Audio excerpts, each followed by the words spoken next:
everybody, and welcome to another inspiring episode of The Breakthrough Show. I'm your host, Jessica Dugas, and today we have a fascinating guest joining us, and I'm super excited because it's not very often that I get someone on the show that lives fairly close to me, and so I'm thrilled about this today. Our guest is the owner of Union City Farms and has an incredible story to share with us about how he transformed his life from the world of sales to nurturing fields of farming, specifically mushroom farming. And now I have to say that my family and I are big fans of his work because he's our go-to mushroom guy here in the state of Connecticut. I never thought I'd say I have a go-to mushroom guy, but here we are. His passion for sustainable agriculture and his journey of cultivating a new path is nothing short of inspiring. We're about to dive into a conversation that's sure to leave you thinking differently about the food on your plate, and also the power of following your heart. Please put your virtual hands together and welcome Patrick Blanchette to the show.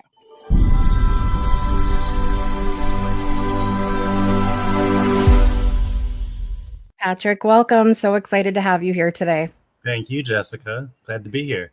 Yes, listen, I gotta admit, I saw, we had been coming to you for a little while getting mushrooms, and I saw you have another conversation on a podcast, and I was like, man, I want to dive into the story. I want to get the background and share it with our audience as well. So I'm so excited that we were able to make this happen because we're both pretty busy running all over the place. So I'm so glad to get to do this with you today. Let everybody know, I mentioned that you're in Connecticut, but let everybody know where you're joining us from and maybe what that word breakthrough means to you, if anything. Well, the address here on the farm is 12 Union City Road in Prospect, little old Prospect. So I am a mushroom farm right in the smack dab middle of town here. As far as breakthrough, breakthrough reminds me of kind of transforming, which is if you look at my life for the last 4 or 5 years, there's been a big breakthrough. Sure. I completely did a 180 on things that were important to me in my life, and it came out in my physical realm. So completely going from the typical 9 to 5, banging my head on the desk type job to now working with my hands and doing something that I love. Yeah, I love that. And it's interesting how many people we have on the show that find their thing later on in life. And I think it's a really beautiful thing to even share with our children. I know you have your son with you tonight as well. But I think that's a great thing to pass along to our kids, because the breakthroughs don't always happen when we're like in school and expected to know what we're going to do the rest of our lives. Right. Right. Yeah. I love that. Yeah. I mean, it didn't happen for me through any of that. It was really me trying to find myself and start asking important questions about what am I really doing here? Right. Once I went down that rabbit hole, and there was a good point in time where I couldn't really answer that question. Right. I have journal entries, when I started journaling, that were just page after page after page of what do I want? What do I want? What do I want? What do I want? Just sending it out somewhere in hopes that the answers were going to come to me. And it was maybe about a year and a half later that the answer did coming to me. Yeah. But man, it's been quite a journey for sure. Yeah. Well, I know we're super thankful that you followed your passion, because I will tell you what, we have eaten some real good food since we met you, Patrick. So I'm very thankful for that. I want to get into a little bit of your story today, how you came to this space, maybe more specific. And then also I want to talk about why mushrooms, because there's so many, as a farmer, I'm assuming there's so many choices you could have picked. So we're going to take a quick break. And when we come back, we're going to dive into Patrick's story. So don't go anywhere, everybody. We'll be right back after this. Breakthroughs are about more than you might think. They're about discovering who you are, digging deep, reaching to the core of your soul.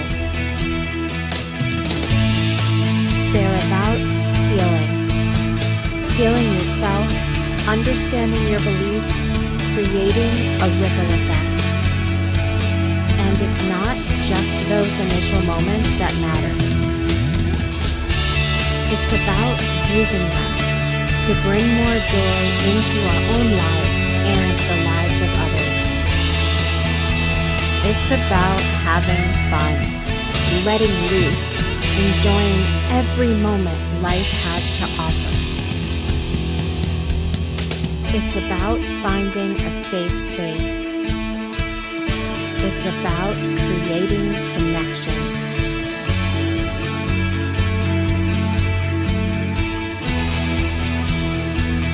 Join us each and every day for exclusive programming, special events, and a community to call home, where we invite you to explore, change the way you look at and live your life, and go beyond the breakthrough. So we ask you, are you ready?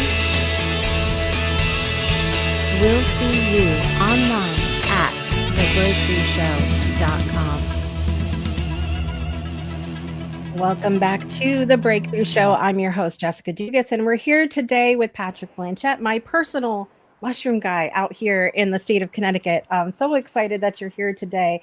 And I want to start kind of from the beginning. I mean, we mentioned that you didn't really have like this dream as a child of being a mushroom farmer one day. So take us through kind of how that happened for you. Well, like every good story, it started with a girl. Oh, so as it does.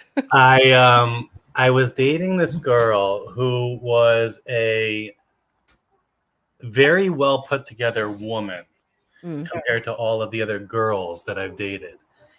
And she was a mindfulness coach. We sat down at the table one day and she goes, "We're going to meditate." And I'm like, "Sure, let's meditate." I've never done it before.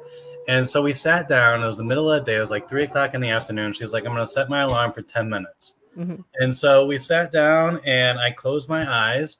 And the first sensation that I had when I closed my eyes in the middle of the day was my eyes started fluttering. And my body is like, "What are you doing? We're not going to sleep right now. Why are our eyes closed?" Yeah. And I was able to calm down after a couple minutes, but I just kind of just let my mind go. And I went, and on this trail of thought. And after the 10 minutes was up, she goes, "How was it?" And I was like, "It was great." And I told her my whole little, daydream that I had. And I go, "How was it for you?" And she goes, "It was great. I thought I focused on my breath." And I'm like, "What?" I'm sitting there like trying to juggle all these thoughts that are coming into my mind. Yeah.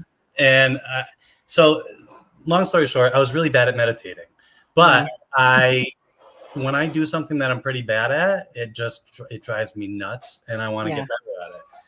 And so I focused very, very hard for the next year on trying to get better at meditating. It wasn't until about 6 or 8 months in that it really kind of started to click for me. And that also brought me to a whole spectrum of questions that I never really asked myself. Am I happy? What am I doing? What is my purpose? What do I want out of life? Because for the last, prior 10 or 15 years, I've just been going through the same motions of work the 9 to 5, get the paycheck, blow the paycheck on the weekends, and then just do it all over again. And not really, I had a house, right? I had the white picket fence, I was making income. I had health insurance, but I wasn't really happy. And I found that out the hard way when I started asking myself, why aren't you happy? Or what's going to make you happy? So I got really good at meditating, and one day I just looked at myself and I was like, there's no way I'm doing this anymore. I'm not. I was doing insurance sales. I was sitting behind a desk, and I knew for a couple of years now that it wasn't really my passion. It wasn't, it wasn't driving me anymore. I wasn't stimulated. I could do my 8-hour shift without even thinking, I was I felt like a number. And I didn't really feel like a person. I didn't feel like a human being.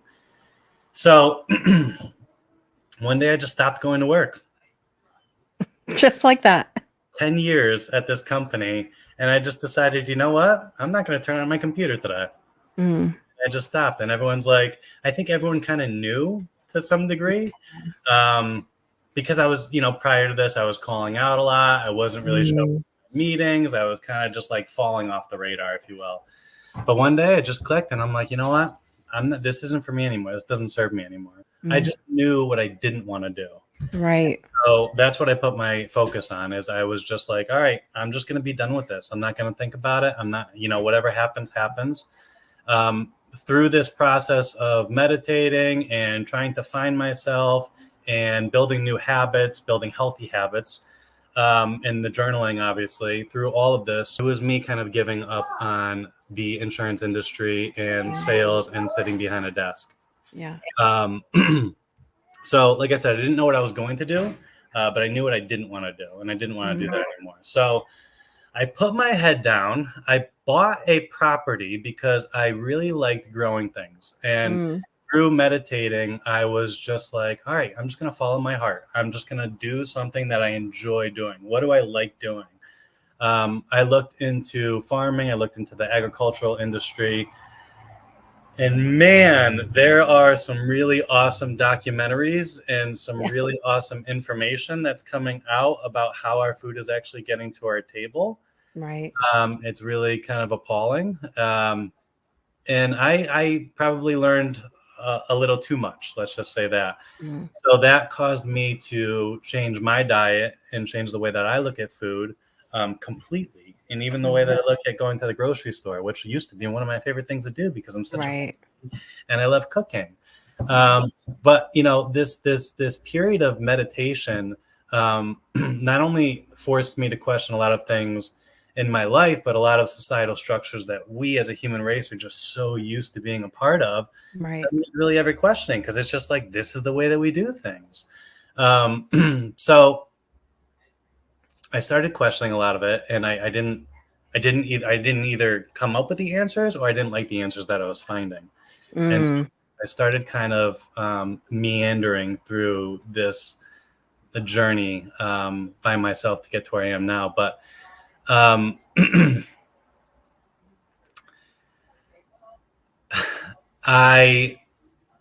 bought this property with the hopes of building a little farm stand. And I knew it was not going to nearly replace my income from insurance sales for over a decade. But you know what? I didn't care. I didn't care because I did that job because I was working for money and I was working for a paycheck, and I didn't want to do that anymore. I wanted to work with my hands. I wanted to create. I wanted to build something. And so that's what I did for 2 years. I just started kind of building this farm, and not just any farm. Like it's not like your typical row garden farm, right? Where you see on the side of the road, which is rows and rows of vegetation. Right. Mine's more of like a food forest. So there's big hugelkultur beds. There are just garden beds sporadic kind of everywhere. There's fruit trees and nut trees everywhere. I literally took this nice clean cut grass in the center of town, and I dumped about 13 piles of massive wood chips all over it. And everyone's like, what is going on over there? I bet. And so it was, it kind of caused quite a commotion in town, which was nice. But I wanted to kind of wake people up and show people that we can be different, right? We don't have to be the clean cookie cutter lawn that everybody else has, that your neighbor has. So, and it's messy, but it's beautiful. I love it. And I'm grateful that I have this now. Instead of having to cut my grass every day, I just walk outside and I see all flowers and plants and vegetables everywhere. So it's great. So I was the wood chip guy in town for a little while, for sure.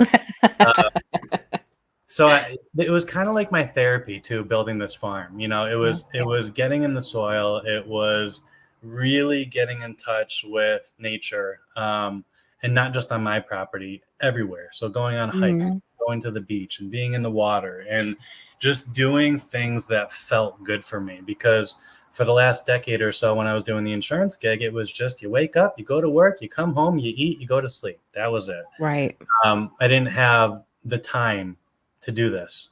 So, and it was a lot of work, obviously, building the farm, especially because I don't have any big equipment or anything. So everything was done by hand. It was, Oh my word. it was a lot of work, Yeah. backbreaking work, but blood, sweat, and tears. It's all on the land. It's all here. It's all my energy. So,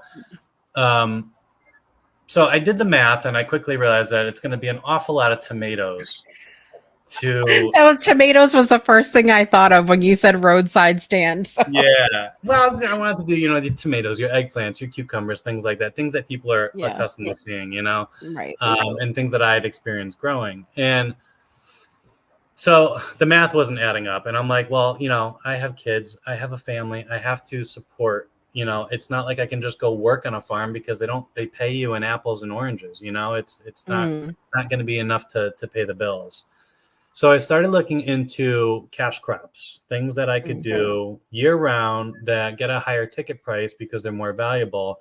So I was looking into like ginseng and goji berries, and microgreens was one of the first things that came up to me. And I'm like, wow, that's kind of cool. Like I could do a microgreen. I've done them before, and then I learned about there's a whole bunch of different varieties that you can do. And I said, this is it. This is my crop. So I started kind of dabbling with it. There's I do around 15 different varieties of microgreens, but there's tons that you can do. And so it was always, it was quite a learning process, but I dove in hard on the microgreens for about 6 to 8 months. They were highly nutritious. They're packed with flavor, which, satisfies my culinary side of things.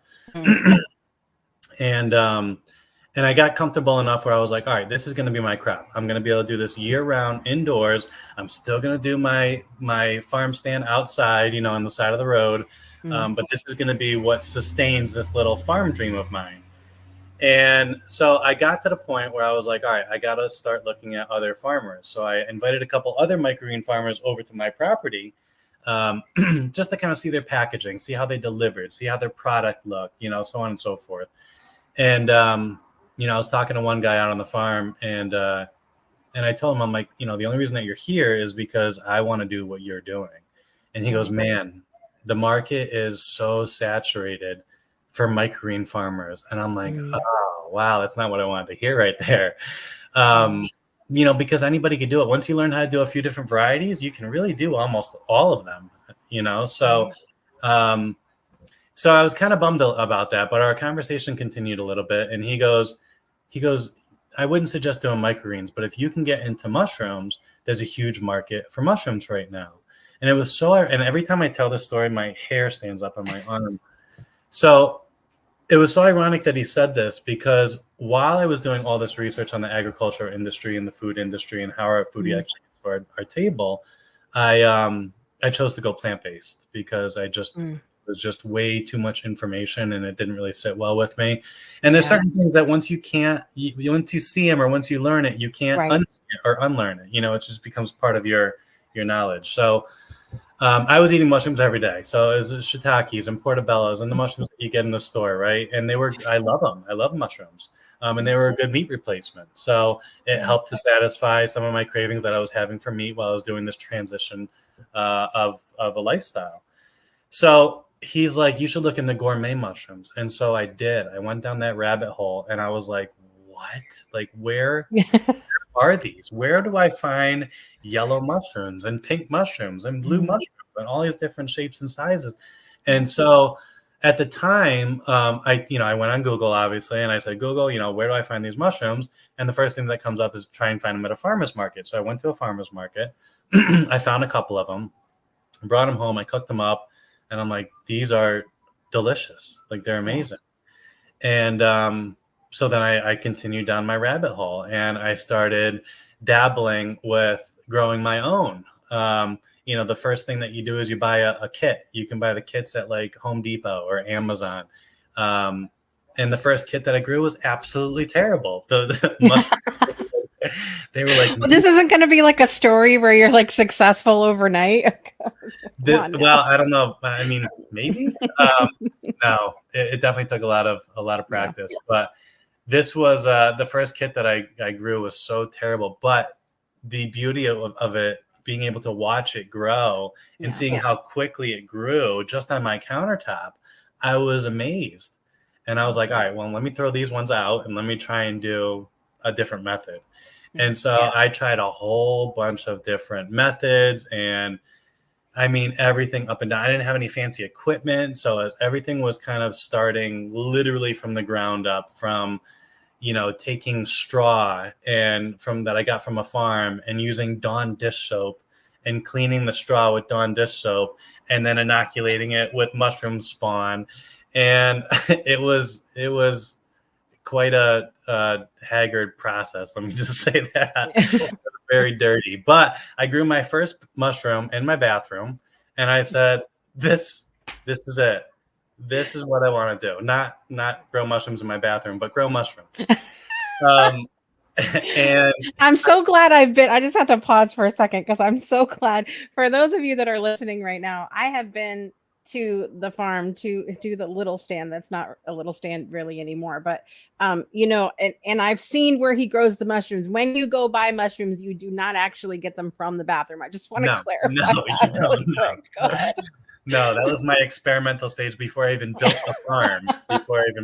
I needed somewhere that was a little bit more humid, and they say the bathroom is the best place. So I tried it there and it worked. But I mean, you can do them on your countertop when you do the oyster mushrooms. You can really grow them anywhere. But so once I grew that first mushroom and I ate it, and the relationship that I had, it was just like, when you go out and you garden and you have the relationship with food from when you raise something from seed, and in this case from spawn, from start to finish. I mean, you nurture it, you take care of it. And when you build that relationship with food, it nurtures you, and it feeds you. So I just fell in love. I fell in love so hard for the mushrooms. And then I continued down this rabbit hole about now it was just like how to build a farm. Like, what else can I learn about mushrooms? And so for, I would say 14 hours a day, maybe 16 hours a day some days, I was just studying my butt off. I was watching every single documentary that I could about mushrooms. I was watching as many YouTube grower videos as I could. I was reading books from Paul Stamets. I was just trying to get so much information about these guys because I couldn't get enough. Like, eating them was one thing, but then learning about them and learning all the medicinal properties, best ways to cook them, prepare them, store them. I wanted all of it. And so, I did that. I mean, it was a couple of years, from there on out, it was building the farm. It was a lot of trial and error, and coming from an insurance background, it's not like I was that handy, but I had to learn how to build all this equipment because I couldn't afford the thousands of dollars that it costs. And that's why a lot of people haven't gotten into mushroom farming, is because mushrooms versus microgreens is they can both be done indoors year round, but there is a significant difference in the startup for the price of everything. And it still took, my entire life savings put into this place to build this. So I literally put everything that I had into it. But it was quite a journey, and I wish I documented more of it, but I was just so happy just to be doing something, just to have a focus, because for a couple of years of just building the outdoor farm or the outdoor garden, and not really knowing what was going to pay the bills, and then finding this light from above, if you will, kind of shine down on my little farm here. And I built the fruiting room downstairs, and the mushrooms loved it. They responded, and they're the happiest mushrooms I've ever seen.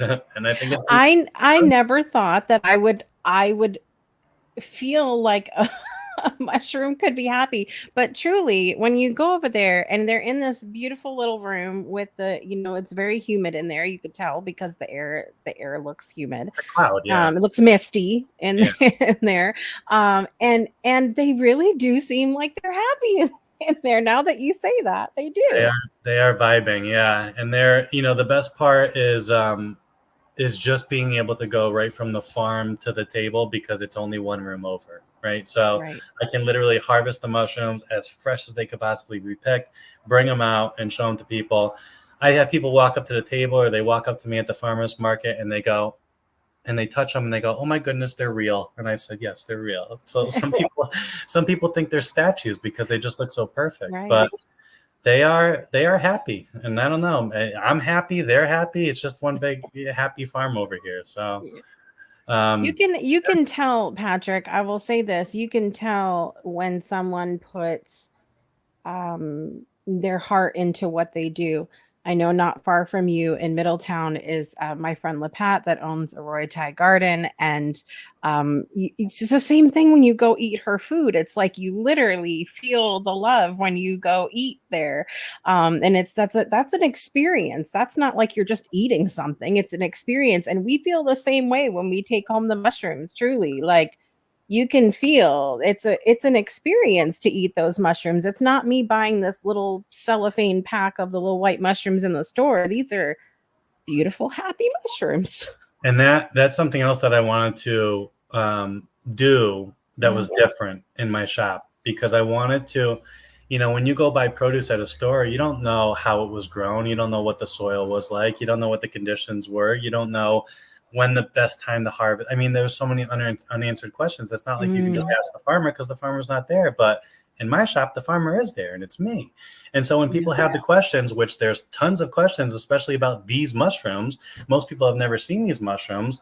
They think they're fake, for one, and then having my culinary background as well, it's kind of like I'm trying to create a different shopping experience around food, something that you can trust, something where you can literally see right inside the farm. You can see where the mushrooms are growing. You can ask any questions. And then as far as cooking too, I try and give the best tips and tricks that I have with my experience with these guys. Lion's mane is probably the trickiest one out of all of them, because it's not like any other mushroom, and people have the most questions about that. And it's the most popular one, not only for the medicinal properties for the brain health, but as far as in the kitchen, it's really, really fun to play with once you get the hang of it. The lion's mane are so much fun. So much fun. Like, my mind is blown. First time I ever had lion's mane was from your farm, and I was like, "Oh my God, I'm doing all the things with this." This is fantastic.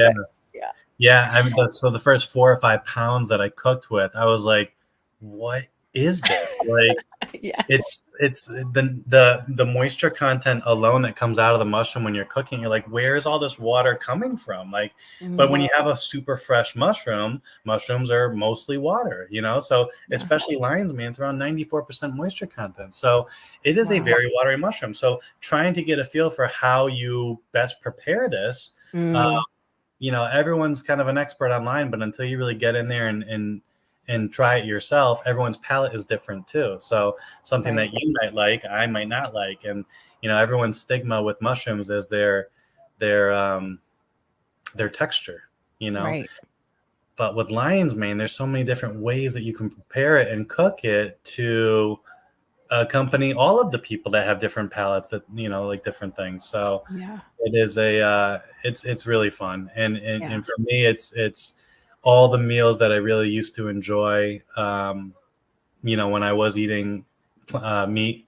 Now I mimic with mushrooms. And so I get creative with it. I build a relationship with my plate, with my food, with my ingredients. And I love it. It's a whole new life. Love it. I love it. I want to kind of go back for a second, because when you were sharing about your story and you talked about kind of moving from going, okay, like, I'm going to start a roadside farm stand. Did you have any like examples of that in your life? Because typically, we gravitate towards things that we've seen someone do, like close to us, like an example of, like, what drove you even in that direction? Was it just like, have you ever farmed before, or what was it? That maybe the food? I always had a garden. And so my last property, a couple towns over, I had a really, not a big garden. It was maybe, I don't know, maybe 15 feet by 30 feet. So it was a decent size. But my favorite part about any given day was just going out and walking through the garden. And I was the guy that would talk to his plants and say, "How you doing today? Thank you. You look so beautiful." And the food was just amazing. Like the tomatoes were just beautiful, and everything that was grown was, it just tastes better. It looks better. It makes you feel better, and trusting that that you grew it. It's a game changer. So for me, it was trying to pay attention to things that I really enjoyed. And being a foodie, for now the last 20 years, but at this point, maybe the last 15 years, food was always really, really important to me. And then growing food too, on top of it. So that was kind of like my path. That was like, all right, if I'm going to listen to my heart's telling me, go down and do food, do something with food. Everyone's always like, you should have a restaurant. And I'm like, well, a lot of people that have restaurants, they work their butt off all day long, nonstop. And there's always like I don't know. It just seems like people that go in the restaurant industry, they like it to a certain degree, but then they're just working like 80 hours a week. And I want to spend time with my kids. I want to have time for myself. I don't want to be, tied down to whatever my employment is going to be or my career is going to be. So I knew farming was going to take a lot. It was going to be a morning, it's going to be a morning, afternoon, and night job. But if I could do it on my property and I'm not going to another place of work and I'm here, and if you do what you love, it's not really like work anyways, And so I said to myself, I'm going to build the biggest garden that I possibly can and grow the best food that anybody could ever have. That was my goal. As far as like a template or finding other people that have done it, I mean, yes and no. I mean, I looked into permaculture a lot and horticulture and people kind of working with the land, because what I learned about the farming industry is we're just destroying the land by the way that we're farming. And so I wanted to, there's a really good documentary called Kiss the Ground. It's all about regenerating the soil and just doing something that was sustainable and something that's going to thrive and continue to grow instead of completely depleting everything, year after year, like they do with the acres and acres of just corn that you see everywhere. It's, we need more diversity. And so that's why my mess of a garden, if you will, is just crazy. It's not like your typical garden because there's just stuff everywhere, like random stuff everywhere. But I love that. Yeah. It's kind of like, it's like going out and, trying to find the puzzle of what you're going to put together for your dinner table, because any given day you could have different crops growing in different places. So I have a Malabar spinach that I grew in one spot and I ripped it up one year and now it's just scattered like throughout the property. And it's great because I'm like, wait a minute, I know you. Yeah. That's so funny. You given me the permission that I didn't know I needed to have a garden that is a mess when I get some land here, because I'm not really, I'm kind of like a just go with the flow kind of person. And so I don't necessarily like to just put things in boxes, though that's not really working out well for me this year because we're in this little apartment and I got this little tiny greenhouse, right? And I thought I'm just going to some cucumbers, maybe some squash, something like that. So far, I have gotten one zucchini, and tell me how if you think this works for a family of 7. One zucchini, one squash, and I currently very excited when I came home today. I have 2 cucumbers growing. Very excited. All right, so everybody gets a slice of cucumber. But I'm realizing, obviously this is not, we don't like have our own land. So this is like little, pot sort of growing. I'm doing the best I can with what I have over here. Yeah. But it was so fulfilling to go out there and get my little squash today. Like it was really great. But I want people to understand, because right now I think it's tough for a lot of families out there. The prices are kind of going through the roof at the grocery store. And I would love to hear from your position do you feel like that's is it harder for you like now to pay for all of the supplies that go into keeping the garden? Like have those prices gone up? Like what are you kind of seeing from your point of view from being the farmer? What do you want to pay for? Do you want to pay for health bills, or do you want to pay Right. for food cost? And Yeah. I would rather, even if, it's going to be a little bit cheaper for you to pay for it by yourself, or for you to grow it by yourself, not by much, but it's you have the relationship, and you have the trust, and you have the know now, Right. and the knowledge now to do that. And once you have that piece of knowledge, it doesn't matter. The farm could light on fire. You have that knowledge, and you can go take True. that with you wherever you go. And so that's going to be invaluable, right? So, right. Being able to sustain yourself. Sustainability has been a word that has been tossed around now for the last decade because we haven't been focusing on it. And I think that if everybody has like a little, even if they just grow a tomato plant, or they just grow one little baby squash or two little cucumbers, right? They start to get a feel for the relationship between you and the plant and the food and nourishment. We could elevate. We could really take it to the next level as a human race, Right. because we're so dependent on going to the grocery store. We're so dependent on somebody else growing our food. I think that we should all just have backyard gardens. Yeah. There was one point where I thought, well, if everyone's going to grow one crop, like if you pick a community and everyone just grows one crop from A to Z, from asparagus to zinnias, right? So everyone just picks one crop that they focus on and then just come together as a community and share those crops. Like that would be awesome. I don't know if that's like a far-fetched dream or not, but it was just kind of like something that came up in my mind throughout this process. But I got, I just want to do all of it. I want to grow as many different crops as possible, because also the biodiversity is extremely beneficial, not just for the community, but all the pollinators and the soil, and just to have healthy plants too, right? Yeah. So. Yeah. I think, and you did answer my question just fine, by the way.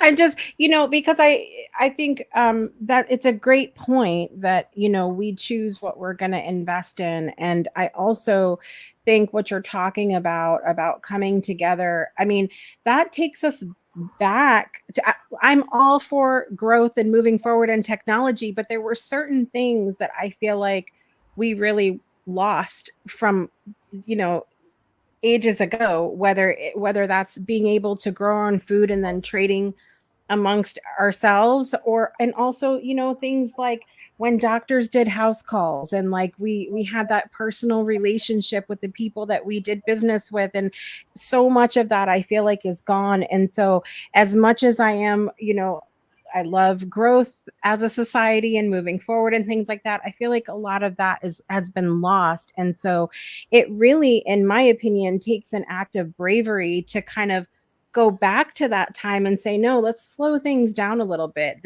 Hi, I'm your farmer, Patrick. Nice to meet you. When other people aren't necessarily doing that, we're losing that contact with each other a little bit.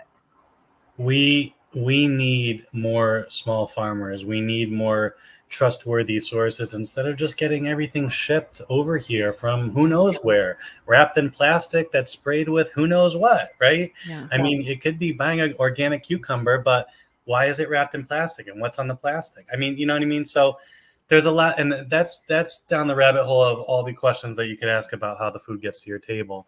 But I wanted to do something that was different. I wanted to do something that was from my heart, and that was grow food without any chemicals, without any pesticides, without any fungicides, just raw food that's good for you, that's healthy, that's not being sprayed with anything.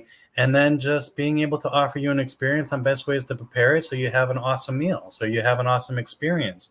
And having an experience around food or around the dinner table, instead of just, again, like the 9 to 5, going through the motions of eating when you're hungry, but being excited when you're having something, especially if you can grow it, or you have a trustworthy source where you can get it from. The excitement that I see when people get the mushrooms and I put them in the box, and sometimes I feel like a mushroom florist because the boxes look so colorful. They're so pretty. and I give the box to someone and they're just so happy and they walk out and they're just like basically skipping away with the mushrooms. I mean, it just warms my soul. And I know that, they're going to go home and they're going to have an experience and they're going to enjoy that. So I get to be a part of that to some degree. And, I enjoy that. I love it. Before we go to break, I want to ask you specifically about mushrooms in general, because I've learned more about mushrooms since I've been getting some of the more gourmet ones from you that I've never even seen before. Like seeing them at your shop is the first time ever, let alone getting to taste them, they're all amazing in their own way. So what are some of the benefits of mushrooms? Like, why are mushrooms even important for a person? What's something like, I'm assuming mushrooms in general have been like their own big breakthrough for you. Yeah. So mushrooms are really popular right now too. And if you think about it, I mean, mushrooms are here before all of us, right? Mm-hmm. So they are the ultimate decomposers. They can turn literal poop into something beautiful, right? Yeah. And sometimes edible. So, I mean, as far as health benefits, they all have amazing resumes if you look at each one and you dive in. But it's not just mushrooms, it's food in general. I mean, you can do that with any single ingredient, but mushrooms are pretty fascinating. And there's a couple that really stand out and that are really kind of in the limelight right now. And lion's mane is one of those. Mm-hmm. Lion's mane is the mushroom for your brain health. There is so much research, amazing research about how it just goes into your neural network and kind of reconnects neurons and builds new passageways. And just kind of, to me, I associate it with, okay, I can use more of my brain now. Like, who doesn't want that? So cognitive function, memory, repairing damaged nerves, hair growth, bone support. Lion's mane is definitely the most popular one. One of my favorites is reishi. Reishi is, they call it the mushroom of immortality with Chinese medicine. It has another stellar resume. It's really great at calming the nervous system. It's great for stress response. It's great for, I mean, they all have properties for immunity. Chaga is another powerhouse. It's basically anti-everything, anti-cancer, antiviral, anti-tumor, antifungal. You can make teas out of these. You can make tinctures, which I do as well, to get extract all the medicinal properties to make it more bioavailable for our system and just to have it more regular. So you're doing a couple drops of a tincture or a cup of tea each day instead of having to eat the mushroom every single day, Right. But if you have the opportunity to eat the mushroom every single day, you do that too. Yeah. You're so lucky, Patrick. But they are powerhouses. And, especially with like the tinctures and especially with the lion's mane, I've had people, I just had a guy come in the shop this past week and he said, he's an older gentleman. He just bought a tincture from me a few weeks ago at the farmer's market. And he's like, I had to come down here and shake your hand because I've been taking this tincture now for only a couple weeks. And he's like, the brain fog that I had for the last 3 or 4 months is completely gone. So I don't know what's a miracle medicine of yours. And it's not, I can't say a medicine, but tincture. Right. And I've had a number of those, if you will, testimonials of people coming in, just being thankful about something that's been cleared up, for them. It's amazing. And food is healing, whether we're eating it or whether we're extracting medicinal properties from it. Yeah. Hold on one second. Yep. Okay, sorry. And to get the most out of the mushroom, it's, they're beautiful, they're beautiful to eat and they're beautiful to nourish us and they know what they're doing. Yeah. Yeah, absolutely. Thousands of years. Right. Yeah. I mean, you think about that. They've been around forever. And I feel like experience with mushrooms reminds me of how little we really are educated about food. Truly, because I think most people, when you say mushrooms, they're thinking of, again, that little blue package, black package in the store with the little button white mushrooms in there, sometimes portobellas. Occasionally now you will see shiitakes in the store, but it's not always. And so my mind has been completely blown to all the different kinds there are. And I think the experience has reminded me, though, really how little educated we are. Have you ever been to like the part of the produce section where like they have the fruits and things from other countries? Those things were never there before. It blows my mind. I love that. And I don't care how expensive they are. I always buy at least one thing. If I do go to the grocery store, I'm usually going to buy fruit, local fruit if I can.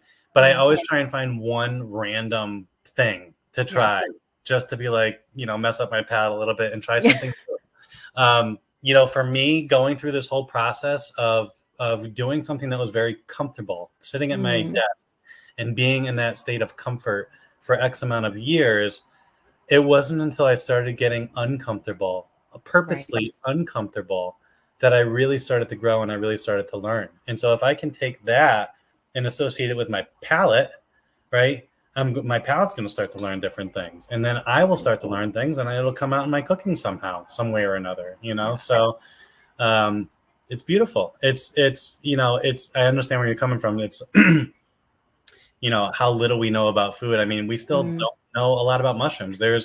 I think the statistics say there's something like 70,000 that were identified, but there's over 2.5 million species of mushrooms. Like we're just getting started,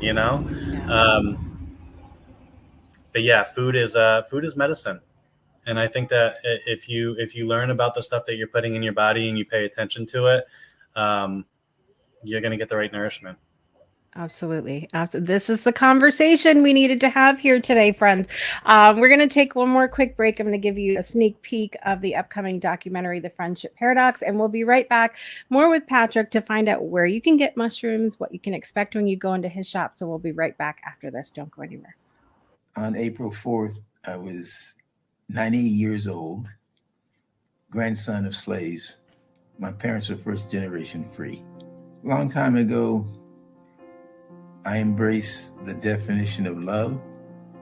Love is the experience of well-being. And a friend is one who mutually shares that experience of well-being with you, which opens up almost infinite creative possibilities.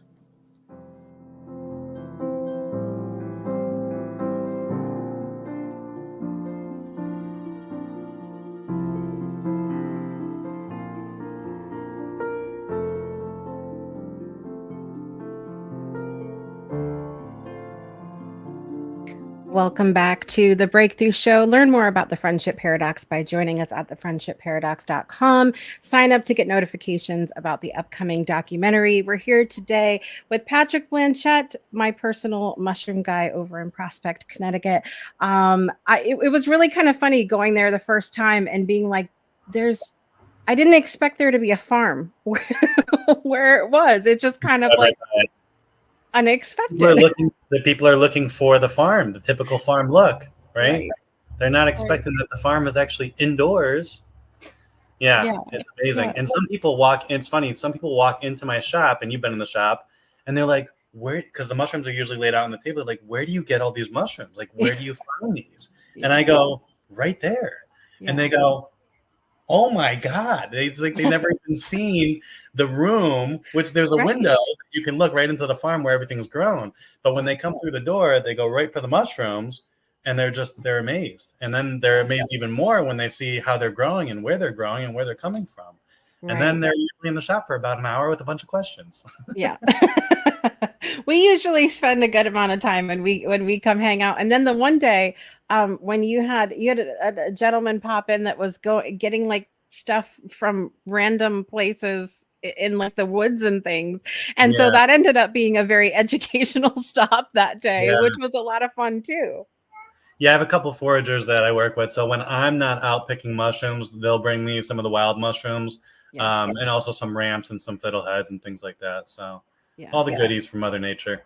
Yeah, that was a really cool experience that day. And in fact, it was so funny because a friend of mine who lives in West Virginia right now, is talking about moving up here, and she'll be watching this, by the way, and know that I'm talking about her. But that day in the store, that's when I messaged her and I said, this is totally going to be your vibe up here, because she loves nature in that way, and she's plant-based as well. And I was like, I wish you could have been there with me today, because it was so much fun. But she's gonna love that. And I love that you do provide that, sort of educational experience when people come in there, because like we've already discussed, we really don't know a lot about food sometimes. And I think it's a great thing to provide not just a food product, but hey, what can we do with it, or what does it do for you, or any questions that anybody has. So I appreciate you creating that space. In addition to the shopping experience, tell us quickly, what are the types of mushrooms that you have there for everybody, and is there anything that you're like, you want to do next, maybe? So I do a variety of different mushrooms at different times of the year. Right now it's the summer, so there's a lot of the heat tolerant species. So you'll see a lot of pink oyster, gold oyster. I still do a little bit of blue oyster, even though they prefer the cooler temps, but they do okay in the summer. A lot of different varieties of oyster. I think I do like 8 or 9 collective different varieties of oyster. Lion's mane, obviously. There's another couple species of lion's mane, bear's head. There's comb's tooth, that are very similar to lion's mane as far as taste goes, but they kind of grow a little bit different. Then there's the bigger ones. So you get the king trumpet, you get the black pearl king. I also do a piapini, which is also called black poplar. There's also the chestnut mushroom, which is a nice earthy mushroom.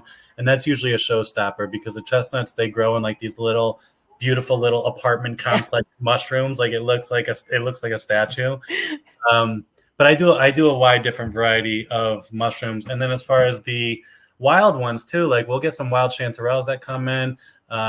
We do hen of the woods, chicken of the woods, sometimes even shrimp of the woods. So I'm trying to educate people more on foraging as well too. And then as far as the medicinal properties, there's a few mushrooms that kind of stand out that I make tinctures out of. So lion's mane is one of them. Chaga is another powerhouse wild mushroom that we find locally around here, that I make into tincture. I didn't know that was local to here. I had no idea. Oh yeah. Yep. Interesting. So chaga, reishi, turkey tail too. Turkey tail is another great one. And then I do a 7 blend mushroom tincture too, which it's basically promoting overall wellness. I label it pretty much as like the mushroom multivitamin. So help to regulate a lot of internal systems, just kind of promote overall health. So whether you're coming in for the medicinal properties of the mushrooms, or you just want something good to bring home to eat, I got you. Got it. I love it. I think that's amazing. And one of the things I was dying to ask you when you come on today is, I've heard about a lobster mushroom.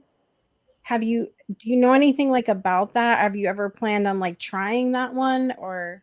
So a lot of people ask me about different types of mushrooms to grow. Like, can you grow chanterelles? Can you grow morels? Right. Can you grow black trumpets? Yes and no. So some of them you just got to leave for Mother Nature. It's too hard to mimic the conditions that they grow in.